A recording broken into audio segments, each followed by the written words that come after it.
Good evening, students. Welcome to the new class.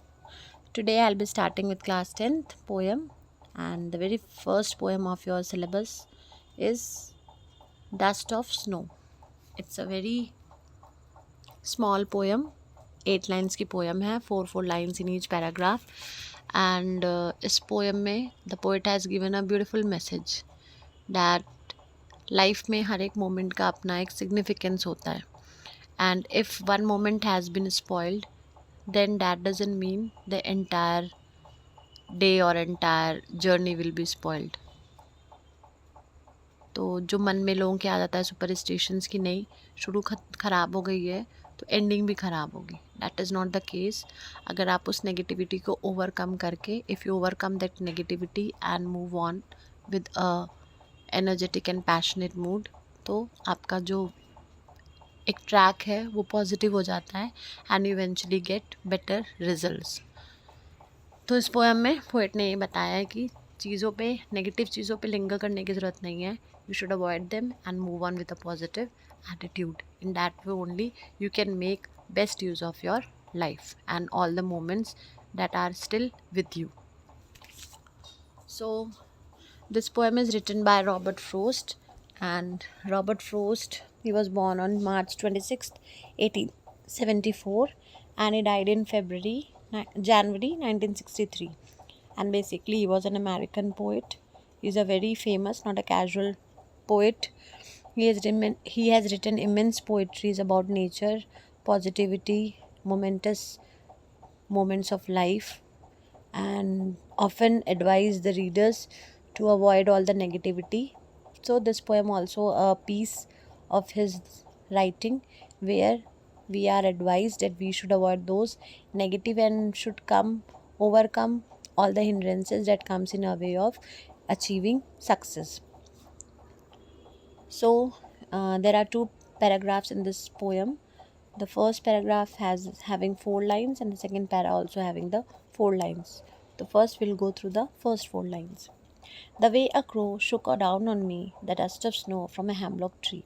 तो यहाँ पे स्टार्टिंग में ही दो चीज़ें इंडिकेट की गई हैं, crow and a hemlock tree. दोनों नेगेटिविटी से एसोसिएटेड हैं. Crow is also considered as a something negative only, and hemlock tree क्योंकि ये पॉइजनस प्लांट है जिसमें छोटे छोटे वाइट फ्लावर्स होते हैं. तो ये दो वर्ड्स देख के फर्स्ट पैरा में it is understood to us कि something is wrong in the surrounding and something is wrong with the poet also. And eventually we get to know that the poet is in a very pensive and a depressed mood. He is not in a happy mood, he is not positive, he is not passionate, he is very sad. So the place where he is, there's snowfall on this place, and snowfall जब होती है तो पेड़ के ऊपर कुछ parts होते हैं जहाँ पे स्नो स्टक हो जाती है. And when you shake the tree और कोई ऊपर से अगर उसको पेड़ को हिलाता है तो जो स्नो के छोटे छोटे पीसेस होते हैं वो ज़मीन पे आने लगते हैं. तो इन द सेम वे यहाँ पे जो डस्ट है, dust is not meant for the casual dust. धूल के लिए यहाँ पे इंडिकेट नहीं किया गया है. यहाँ पे डस्ट का मतलब है छोटे छोटे pieces of snow that fell from the tree on the poet. So as the poet was passing through the hemlock tree, there was a crow above that tree, and he shook the dust on the poet. तो ऊपर से जब वो he must be flying over that tree or he must be sitting beforehand on that tree.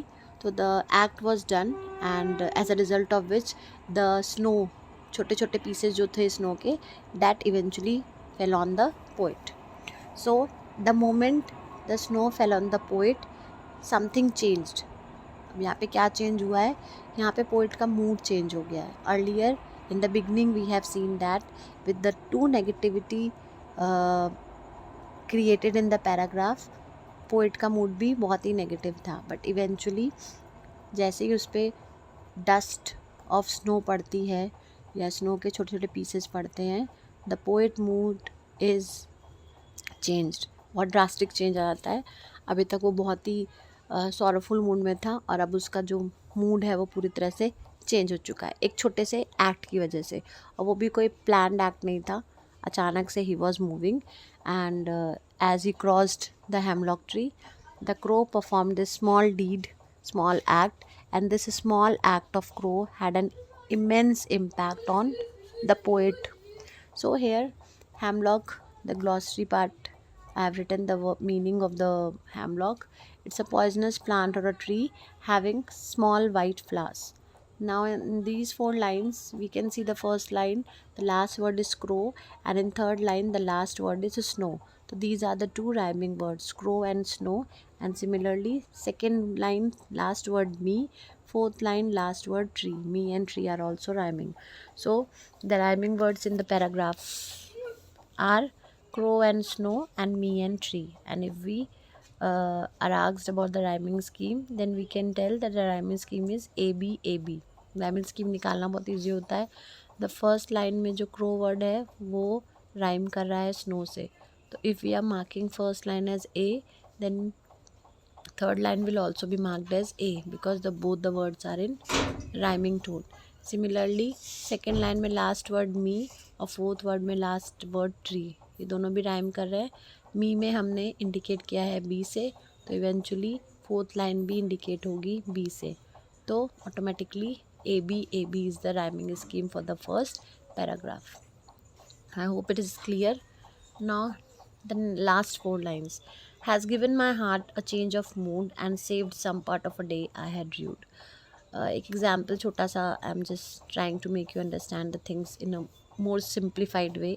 For example, if you started your day और आपको सुबह ही late हो गया उठने में, and as a result of which you have reached school late, और आप स्कूल लेट पहुँचे हो and the teacher scolds you in the very morning. तो उस स्कोल्डिंग को अगर आप एक माइंड में अपने बैठा लोगे, तो आपके आने वाले जो पीरियड्स हैं, आपके आने वाले जो क्लासेस हैं, वो भी कहीं ना कहीं आपके ख़राब ही जाएंगे, क्योंकि आपका मूड ऑलरेडी स्पॉइल हो चुका है. और आप फिर अपने मूड के हिसाब से अपने डे को क्या करोगे, आपका मूड आपके डे को डोमिनेट करेगा.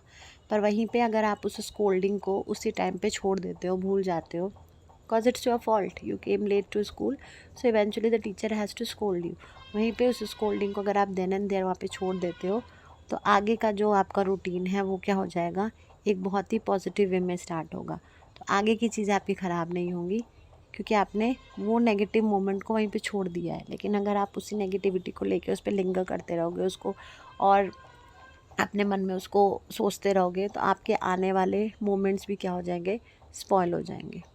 तो यहाँ पे वही है, has given my heart a change of mood. और जैसे ही स्नो का जो पीस है या स्नो के जो पीसेस हैं वो पोइट के ऊपर पड़ते हैं, उसके मूड में बहुत बड़ा ड्रास्टिक चेंज आ जाता है. और क्योंकि अब उसका मूड ख़राब नहीं है, अब उसको चीज़ें ख़राब नहीं लग रही हैं, now his mood is a different mood. अब उसमें कोई सैडनेस नहीं है, now he is very positive and very passionate. और अब उसको लगता है कि इस चेंज की वजह से अब उसके जो आने वाले मोमेंट्स हैं लाइफ के, उसके उस डे के जो आने वाला टाइम है वो उसका ख़राब होने से बच गया है, क्योंकि अब वो पॉजिटिव हो चुका है.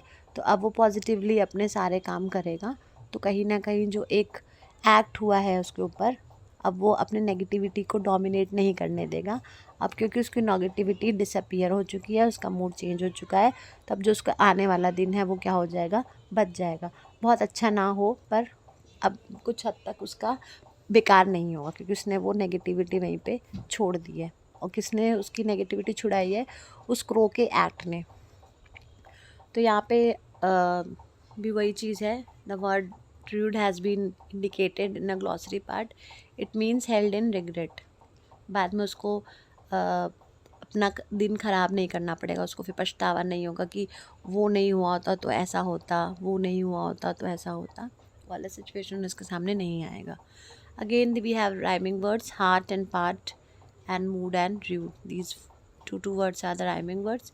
जैसे फर्स्ट पैराग्राफ में था, वैसे सेकेंड पैराग्राफ में A B is the rhyming scheme. So I hope the poet is clear to all of you. Then I have written a small note that this poem tells us that a small mishappening or a wrong act can't decide the fate of a particular day. अगर आपका दिन की शुरुआत ख़राब हुई है, इसका मतलब ये नहीं कि आपका पूरा दिन ख़राब हो जाएगा. एक छोटे से मिसहैपनिंग या कुछ ख़राब हो गया या कुछ ऐसा इंसिडेंट हो गया जिसकी वजह से आपकी सुबह ख़राब हो गई, उसका मतलब नहीं है कि आपका पूरा दिन ख़राब हो जाएगा. If we neglect the mishappening then and there and don't waste our time in thinking about the loss, then we can make best use of the remaining part of the day. वही same चीज़ कि अगर आप उस negativity या उस negative approach को वहीं पे छोड़ देते हो तो आपके आने वाले दिन के जो मोमेंट्स हैं आप उनको एंजॉय कर सकते हो, आप उनका बेस्ट यूज़ कर सकते हो. If we continue to think about only the loss, then eventually entire day will be wasted and then later we will have no other option except to regret. और अगर आप उस नेगेटिविटी को अपने अंदर और भर लोगे, अपने आप में एकदम उसको एकदम सोचने लगोगे, तो आपका आने वाला मोमेंट्स भी सब क्या हो जाएंगे, स्पॉइल हो जाएंगे और आपके पास बाद में रिग्रेट करने के अलावा कोई भी ऑप्शन नहीं बचेगा. तब जब सब कुछ ख़राब हो जाएगा तब आपको लगेगा कि एक छोटे से मोमेंट को हमने वहीं पे अगर छोड़ दिया होता तो आने वाला टाइम आपका सही जाता. तो इस पोएम में बेसिकली यही बताया गया है कि हर एक मोमेंट लाइफ में बहुत इम्पॉर्टेंट होता है.